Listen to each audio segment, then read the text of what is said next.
물에 빠진 사람 구해주었더니 보따리 내놓으라 한다라는 속담 들어보셨지요?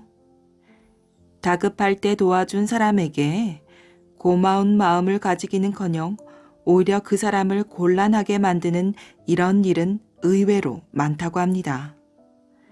이런 사람들이 있다 보니 막상 누군가에게 도움을 주려다가 망설이게 되는 일도 생기는 것 같습니다.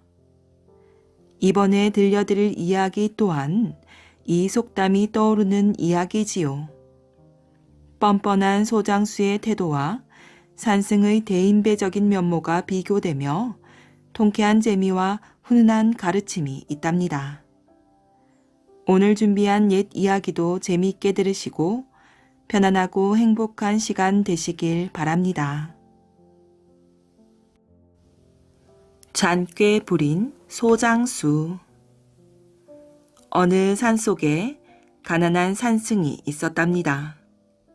그는 집신을 삼아 장에 내다 팔아 그것으로 부처님을 섬겼지요. 어느 날 산승은 장에 갔다 돌아오다가 길에서 전대 하나를 주었어요.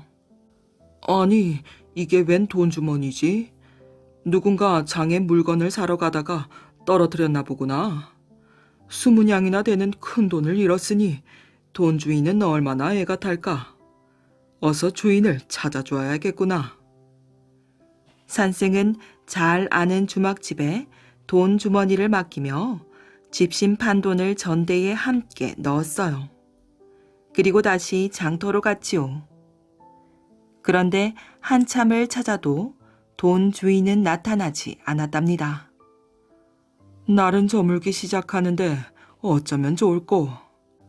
지금쯤 돈 주인의 마음고생이 이만저만이 아닐 터인데.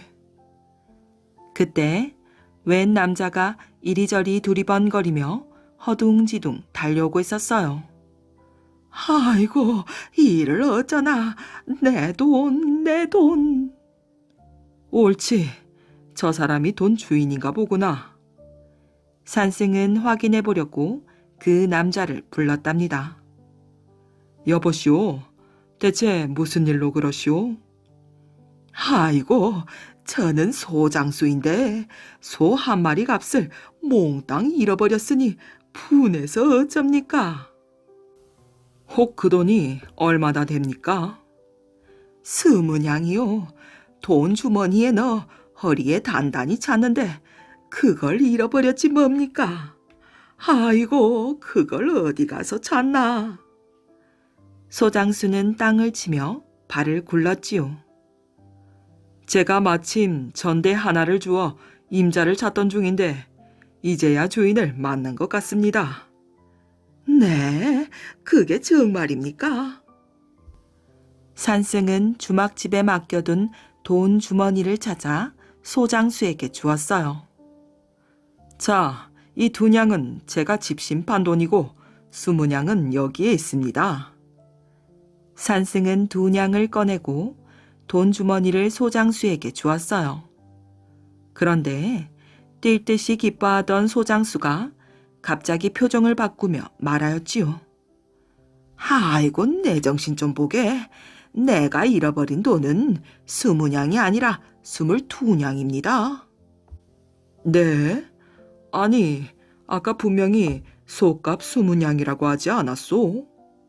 아까는 내가 너무 급한 나머지 소값만 말하고 300값 2냥을 깜빡 잊고 말하지를 않았소. 그런데 이제야 생각이 났습니다. 그게 스님의 돈이라면 왜 제 돈 주머니 속에 있겠습니까?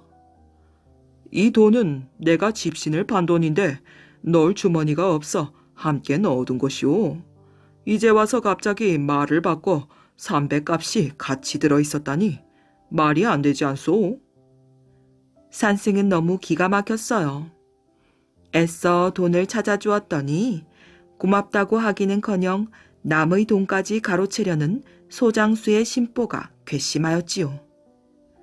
두 사람은 한참을 실랑이 하다가 사또에게 가서 판결을 받기로 하였답니다. 사또는 먼저 소장수에게 물었지요. 네가 잃어버린 돈이 22냥이 틀림없으렸다. 네, 틀림없습니다. 누구 앞이라고 감히 거짓말을 하겠습니까? 사또는 고개를 끄덕이며 산승에게 물었지요. 네가 길에서 주운 돈주머니 속에는 20냥밖에 없었더냐? 네, 틀림없이 그렇습니다. 이번에도 사또는 고개를 끄덕였어요. 그러자 소장수와 산승이 차례로 말하였지요. 사또날이 제 속값을 부처님 같은 스님이 찾아주셨는데 제가 스님 돈까지 뺏으려 할 리가 있겠습니까? 그럴 테지. 제가 만약 돈이 담이 났다면 20냥을 주어 다 갖고 가버리지 무엇하러 주인을 찾길 기다렸다가 20냥은 돌려주고 2냥만 가져가겠습니까? 그 말도 옳은 것 같구나. 고개만 끄덕이던 사또는 다시 산승에게 물었어요. 네가 2냥을 전대에 넣을 때 누구 본 사람이 있느냐? 네, 주막집 주인이 보았습니다. 사또는 증인으로 주막집 주인을 불러들였지요. 이 중이 너에게 돈주머니를 맡길 때 뭐라고 하더냐? 그것이 집신을 판 돈이라며 2냥을 돈주머니에 넣었습니다. 그제야 소장수는 잘못하다간 남에게 없는 죄를 씌웠다고 큰 벌을 면치 못하겠다 싶어 가슴이 철렁하였지요. 아이고, 사또날이 그까지 2냥 부처님께 드렸다고 하고 그냥 20냥만 갖고 가겠습니다.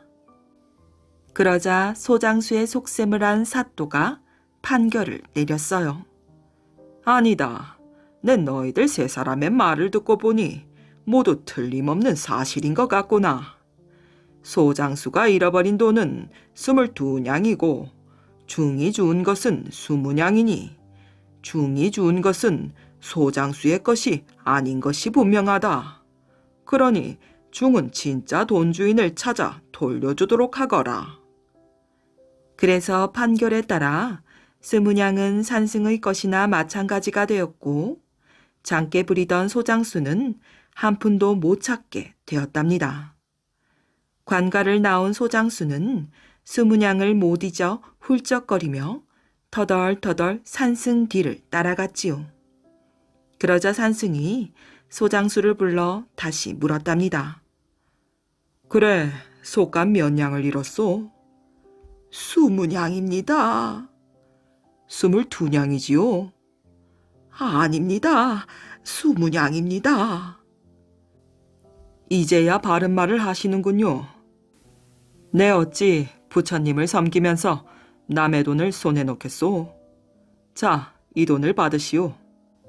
그리고 이제부터는 그 마음보를 고쳐 소승이 관의 판결을 어기게 하지 마십시오. 소장수는 코를 땅에 박고 넙죽 절을 하였고 사람들은 산승에게 고개를 숙였답니다. 코를 거꾸로 달았더니 일하기 싫으면 별의별 생각이 다 드는가 보지요. 옛날 어느 마을에 빼돌이라는 아이가 있었는데 빼돌이가 한 번은 이런 생각을 하였답니다. 일하지 않고 살아갈 수는 없을까? 그러다가 드디어 빼돌이는 엄살을 부려 힘든 일을 피해보자는 생각을 하게 되었어요. 그래서 아버지와 어머니가 김 매러 가자고 하면 벌렁 드러누워 배가 아프다며 꾀병을 부렸지요. 아버지 어머니는 마음이 착한 분이어서 정말 그렇겠거니 하고 생각했답니다. 빼돌이는 아버지 어머니를 감쪽같이 속이고 날마다 하는 일 없이 낮잠만 잤답니다. 정말 아픈 것처럼 이불까지 뒤집어 쓰고 말이지요. 이불을 뒤집어 쓰니 숨쉬기가 몹시 불편했어요. 헤이, 콧구멍은 왜 눈 밑에 달렸을까? 굴뚝처럼 위로 향하면 숨쉬기가 쉬울 텐데. 빼돌이는 한참 투덜대다가 또 그럴듯한 생각을 해내었지요. 소원을 풀어주는 할아버지한테 찾아가 보자는 것이었어요. 마을 막다른 곳에는 소원을 풀어주는 할아버지가 살고 있었지요. 빼돌이는 벌떡 일어나 그 할아버지한테 찾아갔답니다. 할아버지, 내 소원을 하나 풀어주세요. 빼돌이는 다짜고짜 할아버지에게 졸라댔어요. 무슨 소원 말이냐? 콧구멍이 눈 밑에 달려있어 숨쉬기가 어려워요. 굴뚝처럼 위로 가게 해주세요. 허허, 그 녀석. 다른 사람들은 아무 말 없는데 너만 왜 불편하다고 그러느냐? 소원을 풀어주는 할아버지가 물었지요. 나는 다른 사람들과는 달리 이불을 뒤집어 쓰고 자는 버릇이 있어서 그렇습니다. 그렇다면 버릇을 고쳐야지 콧구멍을 고쳐 달면 되겠느냐? 아니에요. 제 버릇은 고치기 어려워요. 제발 소원을 풀어주세요. 빼돌이는 귀찮게 달라붙어 생떼를 썼답니다. 그렇게 했다가 후회하지 않겠느냐? 할아버지가 물었어요. 후회하다니요? 오히려 고맙게 생각할 텐데요, 뭐. 빼돌이가 너무나 떼를 쓰자 할아버지는 하는 수 없이 그렇게 해주기로 하였답니다. 할아버지는 빼돌이 코를 엿가락처럼 늘려가지고 콧구멍이 위로 가게 이마 위에 달아주었어요. 할아버지, 고마워요. 빼돌이는 기쁜 마음으로 집으로 돌아왔지요. 집에 돌아온 빼돌이는 다시 벌렁 드러누워 이불을 뒤집어 썼어요. 콧구멍이 위로 가니 좋은 점이 한두 가지가 아니었지요. 숨쉬기 편한 것은 말할 것도 없고 파리가 달려들어 얼굴을 간지럽힐 걱정도 없었답니다. 사람들은 참 생각이 짧다니까. 이렇게 좋은 걸 모르거든. 빼돌이는 괜히 우쭐해지기까지 했답니다. 그러나 그 기쁨은 오래가지 못했어요. 어느 날 빼돌이는 윗마을로 놀러를 가다가 갑자기 소낙비를 만났지요. 대줄기처럼 억수로 퍼붓는 소낙비였답니다. 우산을 미처 챙겨오지 못한 빼돌이는 바빠졌어요. 주위를 둘러봐도 비를 피할 만한 곳은 없었답니다. 몸으로는 빗물이 잘잘 흘러내리고 숨이 꺽꺽 막혔지요. 위로 향한 콧구멍으로 빗물이 흘러들어 숨구멍을 막았기 때문이랍니다. 빼돌이는 숨이 가빠 재채기를 했어요. 그러나 아무리 재채기를 해도 계속 흘러드는 빗물을 막을 수가 없었답니다. 당황한 빼돌이는 나뭇잎을 뜯어 콧구멍을 덮었어요. 그러나 나뭇잎은 올려놓기가 바쁘게 콧바람에 날려가고 말았답니다. 빼돌이는 할 수 없이 손으로 콧구멍을 막고 입으로 숨을 쉬었어요. 입을 하 벌렸더니 이번엔 입으로 빗물이 줄줄 흘러들었지요. 이러지도 저러지도 못하게 된 빼돌이는 다급해졌어요. 빼돌이는 한동안 허둥거리다가 또 그럴듯한 생각을 해내었답니다. 머리를 밑으로 숙이고 걸어보자는 것이었어요. 빼돌이는 머리를 낮게 숙이고 짐승처럼 벌렁벌렁 4발 걸음을 했답니다. 숨쉬기는 좀 쉬운 듯 했어요. 그런데 이번에는 고개를 숙이니 앞을 볼 수가 없었지요. 빼돌이는 밑을 내려다보면서 앞으로 엉금엉금 기어갔답니다. 빼돌이는 나무에 부딪히기도 하고 시궁창에 빠지기도 했지요. 그러다 보니 온몸에 감탕이 개발려 사람인지 짐승인지 분간할 수조차도 없었답니다. 빼돌이는 부끄러운 줄도 모르고 그냥 엉금엉금 기어갔어요. 그러다가 이번에는 앞에서 마주오는 사람과 딱 맞부딪히고 말았지요. 이크. 빼돌이는 그 자리에 벌렁 낮아빠지면서 마주오던 사람을 바라보았어요. 그 사람은 빼돌이의 소원을 풀어준 할아버지였지요. 허허, 짐승이 귀여우나 했더니 너였구나. 할아버지가 허겁은 웃음을 지었답니다. 빼돌이는 눈만 껌뻑이며 아무 말도 못했지요. 자기가 해달라고 졸라서 한 노릇이니 무슨 할 말이 있겠어요. 글쎄, 이럴 줄 알았다니까. 바로 살 생각은 하지 않고 허튼 생각만 했으니 봉변을 당할 수밖에. 할아버지는 혀를 끌끌 차면서 빼돌이의 손을 잡아 일으켜 주었어요. 그러자 빼돌이의 콧구멍으로 다시 빗물이 흘러들었지요. 아이고, 할아버지, 내 코를 전처럼 바로 잡아주세요. 빼돌이는 할아버지 옷자락에 매달리면서 애원했어요. 할아버지는 손가락으로 코를 집어 다시 밑으로 가게 해주었답니다. 그러고 나서 다짐을 받듯 물었지요. 다시는 코를 거꾸로 달겠다고 생떼 쓰지는 않겠지? 다시는 그러지 않겠습니다. 그리고 이제부터는 열심히 일하며 바로 살아가겠습니다. 빼돌이는 할아버지하고 단단히 약속했어요. 그래, 그래. 바로 살 생각을 해야 참다운 사람이 되는 법이다. 할아버지가 머리를 끄덕이며 깨우쳐 주었지요. 빼돌이는 할아버지의 말을 가슴 깊이 새겨듣고 그 뒤부터는 아버지 어머니를 도와 부지런히 일하며 참답게 살았다고 합니다. 자기만 아는 관리는 안 돼. 김괭은 영조 때 문신을 합니다. 대쪽 같은 성품으로 너무 지나치다 싶을 만큼 강직한 사람이었지요.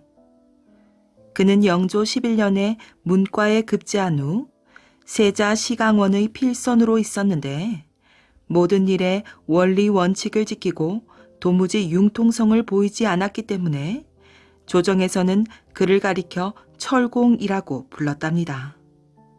철공이란 무서운 것을 모르는 쇠막대기라는 뜻으로 아무리 높은 지위에 있는 사람이라도 눈에 거슬리는 점이 발견되면 그냥 덮어두지 못하고 따지고 드는 고지식한 그의 성미 때문에 붙여진 별명이었지요.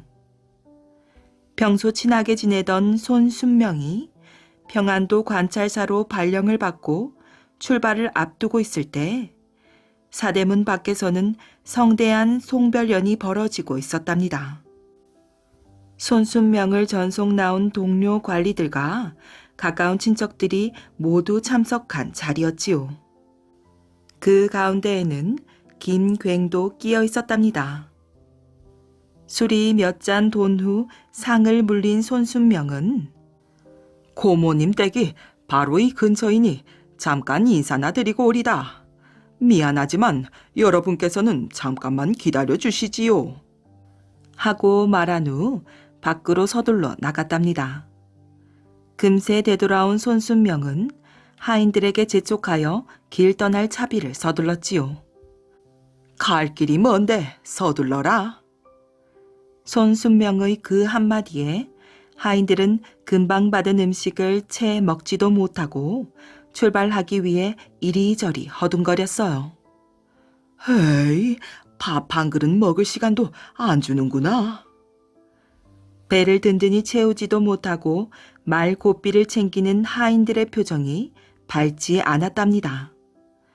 또 기다리던 친지들은 각자 작별 인사를 하느라고 소란스럽기 짝이 없었지요.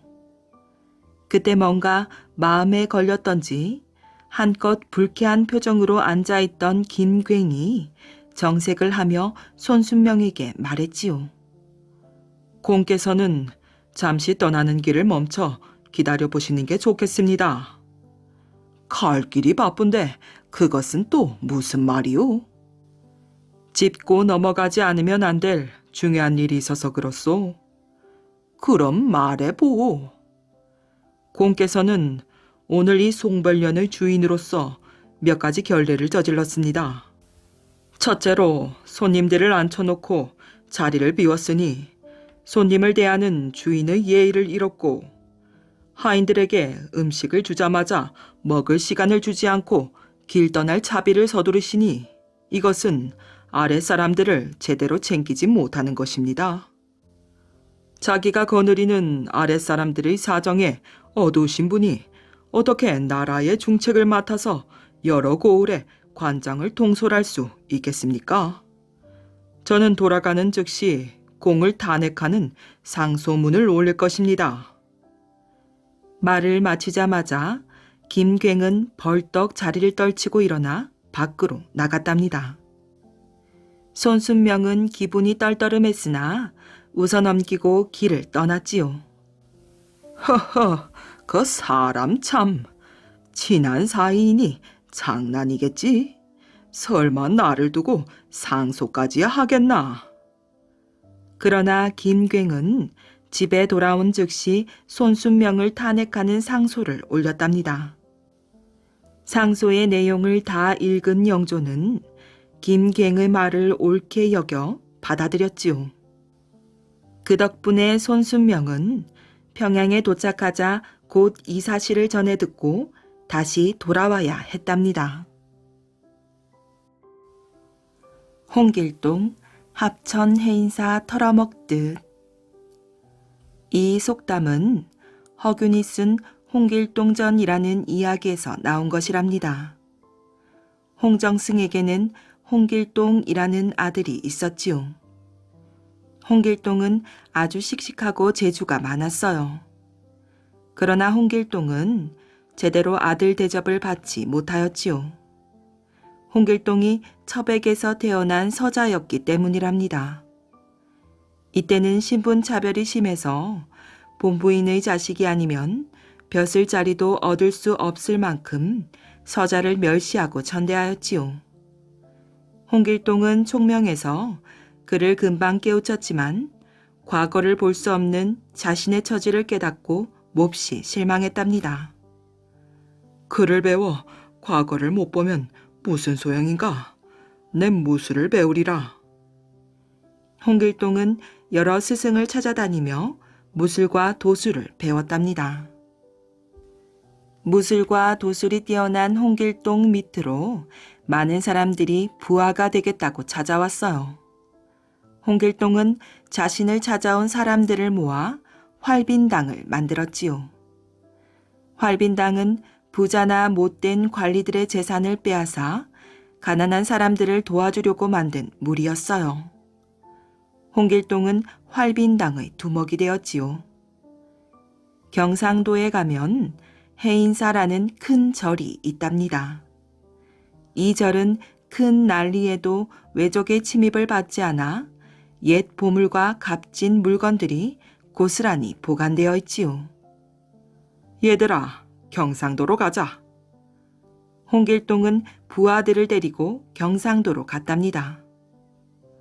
어디에서 재물을 구하여 백성들에게 나누어 줄까? 경상도에 도착한 홍길동이 부하들을 둘러보며 말하였어요. 안동 최부자가 좋을 듯합니다. 옆에 있던 부하가 말하였지요. 아니다. 최부자도 좋지만 그걸로는 모자라지. 해인사로 가자꾸나. 홍길동이 힘있는 목소리로 말했어요. 해인사로요? 부하들은 놀라서 눈이 휘둥그레졌어요.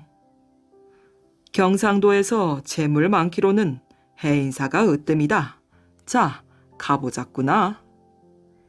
해인사 어귀에 다다른 홍길동은 부하들을 숲에 숨겨두고 해인사로 올라갔답니다. 양반집 아들 차림으로 변장한 홍길동 뒤에는 평민 복장을 한 부하가 쌀 가마를 쥐고 따랐지요. 홍길동은 절 구경을 하는 듯 여기저기 둘러보다가 한 스님을 불렀어요. 절이 조용하고 넓습니다. 스님은 홍길동 일행을 자세히 살피더니 얼굴이 환해졌어요. 부잣집 아들 같아 보였기 때문이지요.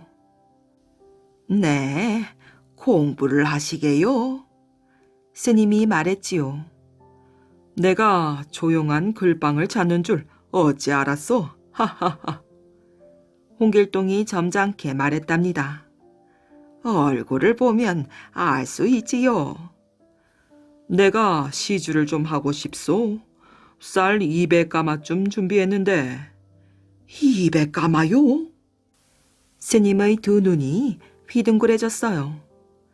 어서 안으로 드시지요. 주지 스님께 안내하겠습니다. 아니요, 주지 스님께는 스님이 말씀드리십시오. 그런데 네, 한 가지 부탁이 있습니다. 글방에 들어가는 날 지금 갖고 온 이 쌀로 잔치나 열어주십시오. 아이고, 별 말씀을요. 내 주지 스님께 말씀드려 소홀함 없이 준비하겠습니다. 스님이 허리를 굽실거리며 말했어요. 이틀 뒤에 오겠습니다. 홍길동은 계속 굽실거리는 스님 앞에 쌀 지게를 내려놓고 돌아갔지요. 홍길동은 정확히 이틀 뒤에 해인사를 찾아갔답니다. 스님은 절 뒷산 넓은 소나무 숲에 잔치상을 차려놓고 홍길동 일행을 맞이했어요. 스님, 정성이 대단하십니다. 진수성찬입니다. 홍길동이 감탄을 했어요.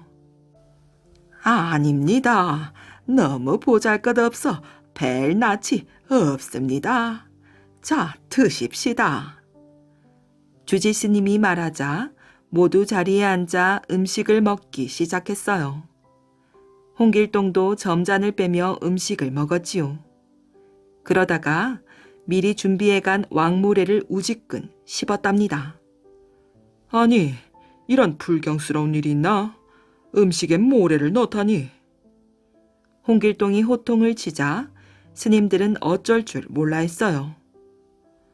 네, 정성 들여 음식을 장만하라 하였는데 어찌된 일이냐?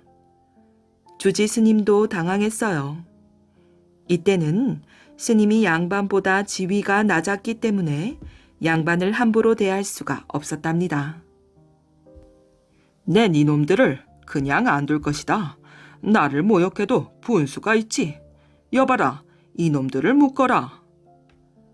홍길동이 성난 목소리로 말하자 숲속에 숨어있던 부하들이 뛰어나와 순식간에 스님들을 모두 묶었답니다. 내 이름은 홍길동이다. 해인사에 재물이 많다기에 가난한 사람들에게 나눠주려고 왔다. 백성들은 굶주리고 있는데 중들은 나날이 돼지처럼 살이 쪄서야 어디 되겠는가. 그제야 주지 스님은 속았다고 이를 바드득 갈았답니다. 홍길동과 부하들은 해인사 창고를 열어 쌀과 옷감을 하나도 남김없이 꺼내갔지요. 이때부터 아무것도 남기지 않고 송두리째 빼앗아 갈 때나 상 위에 있는 음식을 남김없이 다 먹으면 홍길동 합천 해인사 털어먹듯이라는 말을 했답니다. 그것이 사람들 입으로 전해지면서 속담이 되었지요. 호랑이를 감동시킨 효심. 옛날 어느 산골에 한 농부가 홀어머니를 모시고 살았답니다. 아버지가 돌아가신 뒤에는 살림이 점점 더 줄었지요. 농부는 나무를 팔아서 그날 끼니를 이었어요. 아무리 일을 해도 살림이 도무지 펴지지가 않았지요. 농부는 정말 효자였답니다. 나무를 팔아서 돈이 생기면 어머니 생각부터 먼저 하였어요. 오늘은 무얼 살까? 농부는 나무를 판 돈으로 어물전으로 달려갔어요. 어제는 조기 한 마리를 사서 구워드렸지요. 오늘은 어떤 걸 살까 하고 여기저기를 다녔답니다. 오징어가 싱싱하네. 농부는 방금 잡은 듯한 오징어를 보고는 또 어머니 생각이 나서 얼른 오징어 한 마리를 샀답니다. 농부는 이렇게 날마다 반찬을 바꾸어 드리며 정성을 다해 효도했어요. 어느 날이었지요. 그날은 날씨가 몹시 추웠답니다. 얘야, 어쩐지 딸기가 먹고 싶구나. 어머니가 느닷없이 말했지요. 어머니, 그렇게 딸기가 잡숫고 싶다면 진작 말씀하시지 그러셨어요. 염려하지 마십시오. 아들 농부는 어머니의 말에 선뜻 대답했어요. 하지만 그 옛날 한겨울에 딸기가 어디 있겠어요. 아들 농부는 불가능한 걸 알면서도 차마 없다는 말을 할 수가 없었답니다. 이 한겨울에 딸기가 어디 있어요? 이렇게 말하면 어머니가 실망할까봐 농부는 우선 대답부터 한 것이지요. 딸기를 구해온다고 했지만 정말 큰일이야. 구하지 못하면 어머니께 거짓말을 한 불효자가 되는데, 그렇다고 이 추운 겨울에 어디에 가서 딸기를 구한담? 농부는 걱정이 되어 견딜 수가 없었답니다. 밤새도록 잠을 못 자고 고민했어요. 이러고 있을 수는 없지. 산으로 가서 딸기를 찾아보는 수밖에 없어. 농부는 날이 밝기가 무섭게 딸기를 구하러 나섰답니다. 밖은 눈보라가 세차게 몰아쳐 눈을 뜰 수조차 없었어요. 산신령님, 딸기는 어디 있습니까? 농부는 이렇게 말하며 산 등성이를 헤매었지요. 농부는 지쳐갔어요. 한겨울에 딸기를 구한다는 것은 죽은 나무에 꽃이 피기를 바라는 것과 다를 바 없었지요. 너무나 무모한 짓이었어요. 아무리 헤매어도 딸기가 보일 리는 없었지요. 농부는 지쳐 산을 내려왔답니다. 아니, 이 한겨울에 웬 꽃이 피어 있을까? 얼마를 내려오다 농부는 산 중턱에 피어 있는 꽃을 보고 깜짝 놀랐어요. 농부는 꽃이 핀 곳으로 가서 살펴보았어요. 아니, 딸기가 있잖아. 농부는 너무도 기뻤어요. 여러 색깔의 꽃들 속에 빨간 딸기가 있는 게 아니겠어요. 산신령님, 감사합니다. 농부는 딸기를 따서 지고 무릎을 꿇고 감사의 기도를 올렸어요. 농부는 딸기를 손에 들고 쏜살같이 집으로 돌아왔지요. 어머니, 딸기를 가져왔습니다. 아들은 딸기를 어머니께 드렸어요. 얘야, 고생이 많았겠구나. 한겨울이라서 딸기를 못 구할 줄 알았는데 정말 고맙구나. 어머니는 딸기를 맛있게 먹으며 매우 기뻐했답니다. 나이가 들면 깊은 병에 걸리기 마련이지요. 어머니 또한 그만 깊은 병에 걸려 자리에 눕게 되었답니다. 자네의 어머니 병엔 호랑이 눈썹이 제일이야. 다른 약은 소용없을 걸세. 의원은 이렇게 말하였어요. 호랑이 눈썹을 어떻게 구할 수 있겠어요? 농부의 걱정은 태산 같았지요. 그렇다고 눈썹을 구하지 않을 수는 없었답니다. 호랑이의 밥이 되더라도 그 눈썹을 구해봐야지. 농부는 호랑이의 눈썹을 구하러 산으로 갔어요. 산속으로 들어가자마자 커다란 호랑이가 나타났지요. 입을 크게 벌리며 어흥 하고 큰 소리로 울었답니다. 눈을 부릅뜨고 달려들어 곧 잡아먹을 것 같았어요. 호랑이님, 저는 호랑이님의 눈썹을 구하러 산속을 헤매고 있습니다. 우리 어머니의 병을 고치자면 호랑이님의 눈썹이 제일이랍니다. 저를 잡수시면 저희 어머니도 돌아가시게 됩니다. 한 번만 살려주십시오. 농부는 빌었어요. 그런데 호랑이가 눈물을 흘리는 것이었어요. 농부는 호랑이의 표정을 보고 다시금 놀랐지요. 정말 호랑이가 눈물을 흘리고 있는 게 맞았어요. 농부의 말에 호랑이가 무척 감동한 듯 하였지요. 호랑이가 등을 돌려 어필하는 신용을 했답니다. 농부는 얼른 호랑이의 등에 업혔어요. 그러자 호랑이는 쏜살같이 달려 어느새 농부의 집까지 와서 농부를 내려놓았지요. 농부는 호랑이에게서 눈썹을 얻어 어머니의 병을 고쳐드릴 수 있었답니다. 그 일이 있은 지 얼마 지나지 않은 어느 날, 호랑이가 농부의 집에 예쁜 처녀 하나를 업고 왔어요. 처녀는 기절을 한 채 호랑이 등에 엎여 있었지요. 농부는 얼른 처녀를 내려 따뜻한 방으로 옮겨 놓았어요. 그리고 처녀는 한참 만에 깨어났답니다. 아니, 제가 죽은 것이 아닙니까? 이곳은 어디지요? 알고 보니 이 처녀는 고래등 같은 기와집에서 부모님의 사랑을 받으며 자란 부잣집 외동딸이었답니다. 그러던 어느 날 갑작스럽게 부모님을 모두 여의고 죽을 생각까지 하고 있던 처녀를 호랑이가 살려내어 농부에게 데려다 준 것이었지요. 농부는 이 처녀와 결혼하여 아들 셋, 딸 셋을 낳았답니다. 농부의 효심이 호랑이를 감동시켜 병든 어머니의 병을 고치고 현명한 아내를 만나게 하였으며 큰 재산까지 얻게 된 것이지요. 그 뒤로도 농부는 가족들을 잘 보살피며 오래도록 행복하게 살았답니다. 또한 농부가 어디 멀리 갈 일이라도 생기면 어김없이 호랑이가 나타나 등에 태워다 주었다고 한답니다. 중림동 대숲 전설. 강원도 춘천시 중림동에는 부모 자식 간의 사랑이 무엇인지를 보여주는 애틋한 전설이 전해 내려온답니다.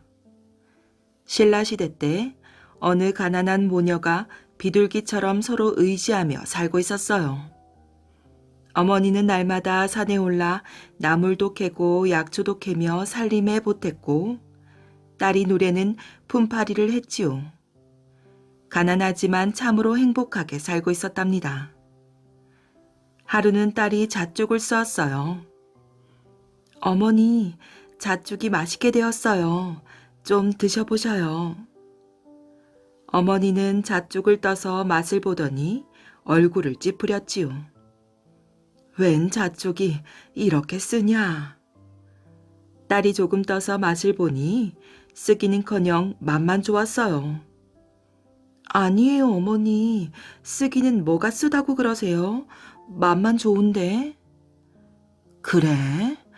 어디? 어머니는 다시 숟가락 끝에 죽을 조금 묻혀 혀 끝에 대보더니 이번에는 아예 고개까지 설레설레 저으면서 말했지요. 이게 안 쓰단 말이냐? 나는 써서 못 먹겠구나. 딸이 이상하게 여기며 잣죽을 떠서 먹어보니 아무래도 쓴맛은 없는 거예요. 저는 괜찮은데. 좀 더 먹어보거라. 그럼 알 것이다. 이상하다, 이상하다. 이렇게 고소하기만 한데 왜 쓰다 하실꼬 생각하며 한 숟갈, 두 숟갈 맛을 보다 보니 어느새 허연 그릇의 바닥이 보였답니다. 딸은 그제야 문득 깨달았어요. 어머니가 맛있는 죽을 나만 먹이시려고. 딸은 그만 눈시울이 붉어졌답니다. 그렇게 서로 의지하며 살아가던 어느 날이었어요. 아침에는 화창하던 날씨가 갑자기 어두워지더니 사나운 비바람에 천둥 번개까지 우르르 쾅쾅 야단스러웠지요. 이를 어쩐담. 큰일 났네. 나물 캐러 가신 우리 어머니 산속에서 저 비를 다 맞으시겠구나. 우레가 허둥지둥 산으로 올라가 보니 발을 헛디뎠는지 높은 벼랑 아래에 어머니가 쓰러져 있었어요. 어머니! 우레는 달려가 어머니를 끌어안았어요. 다행히 아직 숨은 붙어 있었지요. 집으로 모셔다가 정성으로 보살폈지만 어머니는 좀처럼 자리에서 일어나지 못했답니다. 걱정 속에서 날이 밝고 저물기를 여러 달 만에 하루는 우레가 꿈을 꾸었는데 백발 노인이 나타나 이렇게 말하는 것이었어요. 우레야, 너무 걱정 말거라. 너의 어머니 병을 낫게 할 약이 있다. 서라벌에 가면 인삼이라는 약이 있는데 10첩만 지어다가 다려 먹이면 씻은 듯이 나을 게다. 그 길로 우레는 마을에 내려가 노자를 마련하려고 밤낮 없이 품을 팔았지요. 그래도 모자라서 품값을 미리 받기도 했어요. 사연을 들은 마을 사람들이 우레의 효성에 감탄하여 품값을 미리 준 것이지요. 마침내 우레는 이웃집의 어머니를 부탁하고 하직 인사를 올렸답니다. 어머니, 약을 구해오겠어요. 그동안 불편하시더라도 참고 기다려주세요. 얘야, 어딜 간단 말이냐. 난 네가 멀리 가는 것이 싫구나. 어머니, 금방 다녀올게요. 며칠만 참으세요. 우레는 마침 길에서 서라벌로 가는 선비 도령을 만나 함께 가게 되었지요. 서라벌에는 기와집도 많고 우마차도 많은데 우레는 약방만 눈에 띄는 거예요. 가장 큰 약방에 들어가 지닌 돈을 모두 내놓으며 인삼을 사자 하니 약방 주인이 이렇게 말하거든요. 그 돈 가지고는 인삼 한 뿌리도 살 수가 없네. 우레는 너무나 실망해 저도 모르게 눈물을 뚝뚝 흘렸답니다. 약방 주인이 울고 있는 우레를 물끄러미 쳐다보다가 혼자 소리를 하였어요. 인삼을 구할 방법이 있기는 있는데. 우레는 귀가 번쩍 뜨여 다급하게 물었지요. 어떻게 하면 인삼을 구할 수 있습니까? 그것이 내가 인삼을 구해주는 대신 자네가 약이 돼주어야 하네. 제가 약이 되다니요? 그것이 마침 어저께 서라벌의 높으신 귀인 한 분이 돌아가셨다네. 하여 그분 무덤에 함께 들어가 저승에서 시중들 처녀를 구하고 있다네. 옛날에는 순장이라고 해서 높은 사람이 죽으면 그 아내나 하녀를 산채로 묻는 일이 있었는데 서라벌 귀인한테는 순장할 마땅한 여인이 없었던 것이지요. 어머니 병을 고칠 수만 있다면 무엇을 마다하랴. 우레는 이렇게 생각하고 선뜻 나섰답니다. 제가 그 집에 가겠어요. 인삼을 주세요. 우레는 몸값으로 받은 돈과 인삼을 선비 도령편의 집으로 보내며 돌아오지 못할 길을 떠났답니다. 우리 어머니한테 전해주세요. 이 약 다 잡수시고 건강해지시면 내가 돌아간다고 말해주세요. 인삼은 과연 영약이라 어머니는 약을 먹고 거뜬히 일어났답니다. 하지만 아무리 기다려도 딸은 돌아오지 않았지요. 우레야, 우레야. 어머니는 돌아오지 않는 딸을 기다리고 기다리다가 마침내 정신이 나가 집에 불을 지르고 그 속에서 타 죽었어요. 이듬해 봄, 잿더미가 된 집터에서 커다란 죽순이 돋아나 울창한 대숲을 이루었지요. 지금의 춘천 중림동이 바로 그 자리라는 전설이랍니다. 숫학이 죽어서 피어난 꽃. 옛날 옛적에 한 나무꾼이 늙으신 어머니를 모시고 가난하게 살았답니다. 나무꾼은 날마다 산에서 나무를 해다가 장에 내다 팔았지요. 장터가 너무 멀어 하루에 한 짐밖에는 못 팔았답니다. 나무꾼은 아무리 열심히 나무를 해도 늘 먹고 살 일을 걱정해야 했어요. 농사 지을 땅도 없고 가진 것이 없어 가축을 기를 수도 없었지요. 늙으신 어머니는 소나 돼지는 기를 수 없으니까 닭을 몇 마리 길렀답니다. 수탉 한 마리, 암탉 8마리를 아주 정성껏 길렀지요. 다른 집 방아 찌으면 가서 도와주고 떨어진 쌀아기를 모아다가 닭을 먹였어요. 이른 새벽 닭장 문을 열어 모이를 주고 저녁에 닭들이 횃대에 오르면 문을 꼭꼭 걸어 잠가 오소리나 족제비가 못 물어가게 했답니다. 닭들은 어머니의 정성을 아는지 날마다 한 마리당 하나씩 달걀을 낳았어요. 달걀을 안 먹고 모았다가 장날이면 몇 꾸러미씩 내다 팔았지요. 그것으로 옷감도 사고 낫도 사고 호미도 샀답니다. 아들인 나무꾼은 날마다 이른 아침 나무를 하러 산으로 올라갔지만 늘 발걸음이 무거웠어요. 살뜰하게 아껴줄 아내가 있나? 재롱둥이 새끼가 있나? 이거 어디 살맛이 나야 말이지. 남들 다 가는 장가도 못 가고 이러다가 정말 총각 귀신이 되는 것은 아니겠지? 나무꾼은 잘 다녀오라는 어머니 말에는 대꾸도 안 하고 퉁퉁거리며 지게를 지고 획 나가버렸어요. 30이 넘도록 장가를 못 간 아들이 퉁퉁 거릴 때마다 어머니는 가슴에 커다란 돌덩이가 내려앉은 것 같았답니다. 입에 풀칠하기도 어려운 가난한 집에 누가 시집을 오겠어요.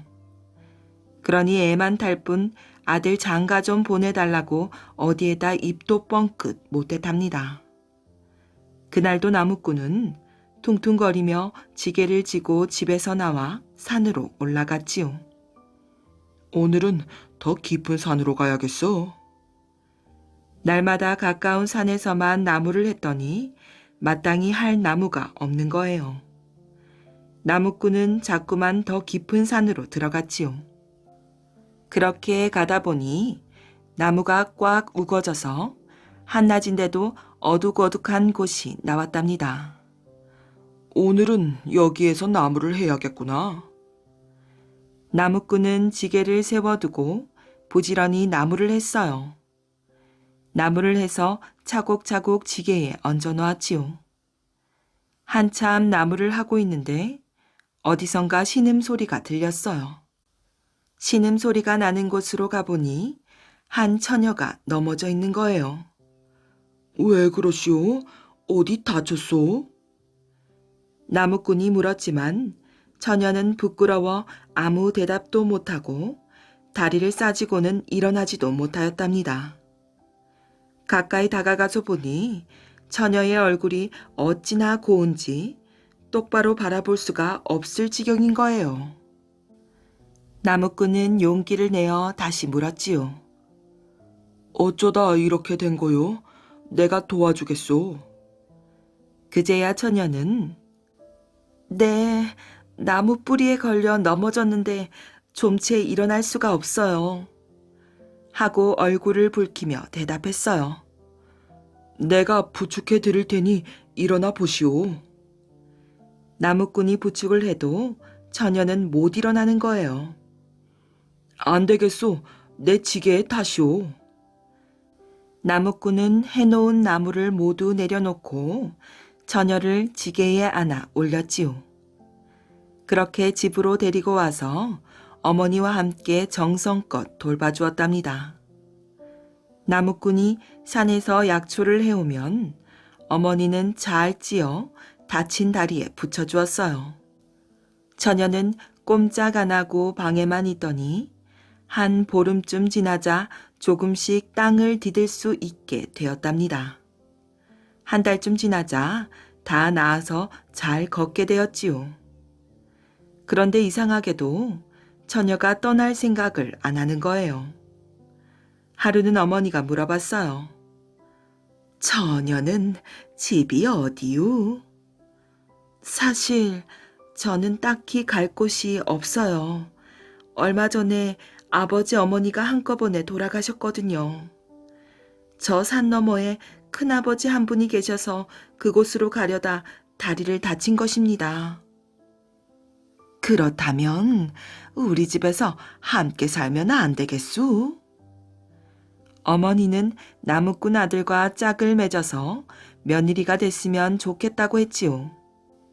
막 떠오른 달덩이처럼 곱고 말소리도 차분한 것이 마음에 쏙 들었거든요.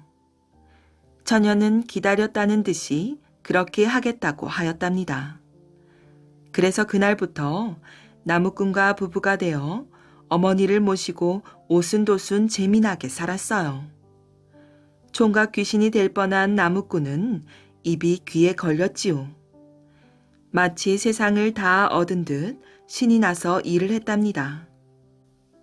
그런데 참 이상한 것은 처녀가 이 집에 들어온 날부터 수탉이 처녀가 있는 방 주위를 뱅뱅 돌면서 계속 꼬꼬 거리는 거예요. 나무꾼과 처녀가 혼인을 하고부터는 나무꾼과 아내가 함께 쓰는 방 주위를 뱅뱅 돌면서 이른 새벽부터 꼬꼬거리며 떠나질 않았지요. 어느 날 아내는 나무꾼에게 수탉을 멀리 쫓아달라고 말하였어요. 여보, 저 수탉이 왜 저러는 거요? 시끄러워서 견딜 수가 없어요. 나무꾼은 나가서 수탉을 멀리 쫓았답니다. 하지만 조금 있다가 수탉은 다시 방 주위를 돌며 꼬꼬거렸지요. 아내는 그럴 때마다 귀를 막고 몹시 괴로워했어요. 나무꾼은 어머니가 말렸지만 수탉을 나무하러 가는 길에 데려다 숲에다 던져버리고 왔어요. 새살림 재미에 흠뻑 빠져 살던 어느 날 아내는 큰아버지는 이제까지 내가 결혼한 것도 모르고 계실 텐데 하며 산 너머 큰아버지 댁에 함께 인사하러 가자고 말하였지요. 그러자 어머니는 당연히 그래야지. 인사가 늦기는 했다마는 떡 좀 하고 약과도 좀 만들어서 둘이 다녀오려무나 하고 어려운 살림이지만 떡과 약과를 정성껏 준비해서 지게에 지워보냈어요. 나무꾼은 지게를 지고 아내와 함께 부지런히 산길을 걸어갔답니다. 얼마만큼 왔을까? 한참을 걷다 보니 맨 처음 아내를 만난 깊은 산속까지 오게 되었지요. 여보, 여기서 잠시 쉬었다가요. 다리가 너무 아픕니다. 그럽시다. 나무꾼이 지게를 내려놓고 땀을 닦고 나서 뒤돌아보니 바로 뒤에 쫓아오던 아내가 보이질 않는 거예요. 어디로 소피라도 보러 갔나? 두릿두릿 둘러봐도 보이지 않았답니다. 곧 오겠지. 잠깐 앉아서 쉬어야겠구나. 하며 나무 밑에 앉으려던 나무꾼은 깜짝 놀라서 벌떡 일어났어요. 팔뚝만큼 큰 지네가 지게 옆에서 나무꾼을 향해 고개를 발딱 들고는 독을 뿜고 있는 게 아니겠어요. 나무꾼은 얼른 지게 작대기를 들어 지네를 내려치려고 했어요. 그런데 그 순간 지네가 한번 대구르르 구르더니 글쎄 자기 아내가 되는 것이지요. 나무꾼은 너무 놀라 한 걸음 뒤로 물러났답니다. 도대체 무슨 일이오? 내가 너를 잡아먹으려고 얼마나 오랫동안 기다렸는지 아느냐? 오늘에야 내 밥이 되겠구나. 너는 누구냐? 나는 100년 묵은 지네다. 나는 100사람을 잡아먹으면 앞으로 1000년을 더 살 수가 있다. 마침 네가 바로 100번째 사람이다.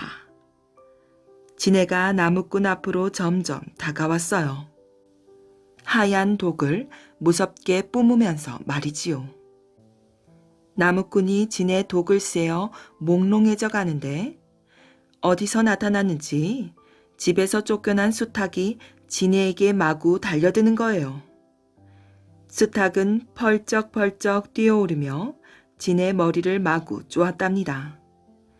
진해는 머리를 이리저리 휘저으며 수탉에게 독을 뿜었어요.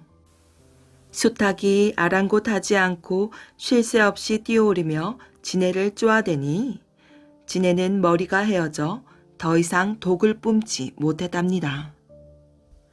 그렇게 한참을 싸우던 수탉은 그만 푹 꼬꾸라졌어요.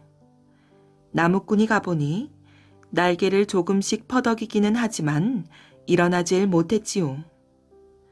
진해는 어떻게 되었냐고요? 머리에 수많은 구멍이 뚫려 죽어버렸답니다. 수탉은 진해를 쪼아 죽이고는 기운이 다 빠져서 죽고 말았지요. 나무꾼은 그제야 수탉이 왜 자기네 방 앞에서 뱅뱅 돌며 꼬꼬거렸는지 알게 되었어요. 어머니가 정성껏 기른 수탉이 나무꾼을 살려낸 것이지요.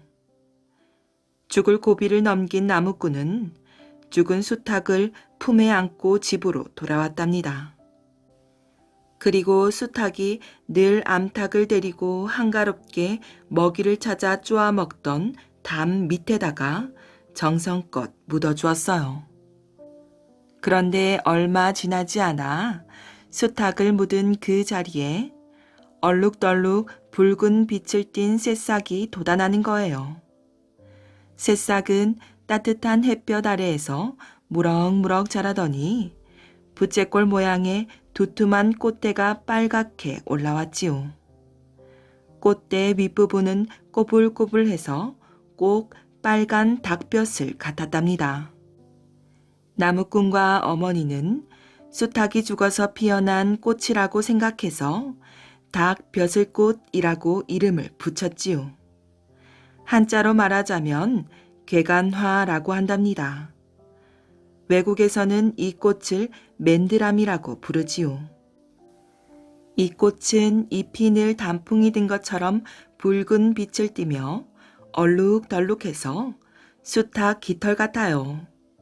사람들은 그 잎을 따서 술떡인 증편을 만들 때 떡 위에 예쁘게 장식을 하기도 한답니다.